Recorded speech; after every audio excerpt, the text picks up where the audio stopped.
তো দেখো আমি মশলার সাথে আলুটাকে ভালো করে প্রথমে কষিয়ে নিচ্ছি, কারণ ভালো করে না কষালে একটা আদা রসুনের গন্ধ থেকে যাবে। আর এখানে কালারটাও দেখো খুব সুন্দর পরিমাণে এসছে, কারণ এখানে মশলা থেকে তেলটা যেহেতু ছেড়েছে। তারপরে আমি এখানে অল্প অল্প পরিমাণে জল অ্যাড করে দেবো, কারণ যে যতটা ঝোল রাখতে চাও সেরকম অনুযায়ী জল অ্যাড করতে হবে। তো তারপরে আমি এটা কিছুক্ষণের জন্য মিনিট 5-এর জন্য ঢাকা দিয়ে রেখেছিলাম। তো ঢাকাটা খুলে বারবার করে এটা একটুখানি নাড়াচাড়া করে দেখতে হবে, আলুগুলো ভালো মতো সেদ্ধ হয়েছে কিনা সেটাও দেখে নিয়েছি। আর তারপরে আমি উপর থেকে কড়াইশুঁটিগুলো একটুখানি ছড়িয়ে দিয়েছি, কারণ কড়াইশুঁটিটাও একটু হালকা সেদ্ধ হতে লাগবে। তো তারপরে আমি কিছুক্ষণের জন্য ওটা আবার ঢাকা দিয়ে দিয়েছিলাম। তো ঢাকাটা এরপরে খোলার পরে আমি এখানে দেখলাম জলটা মোটামুটি একটু টেনে এসেছে। তারপরে আমি ডিমগুলো এখানে দিয়ে দিয়েছিলাম।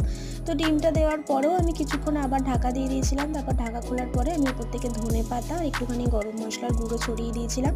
তো এখন আমার তরকারিটা মোটামুটি হয়েই এসছে। তো এবার আমি এটা নামিয়ে নেবো। আর দেখো এটা হচ্ছে আমাদের তরকারির ফাইনাল লুক। তো তোমাদের কেমন লাগলো সবাই অবশ্যই কমেন্ট করে জানিও। চ্যানেলটিকে সাবস্ক্রাইব করে পাশে থেকো।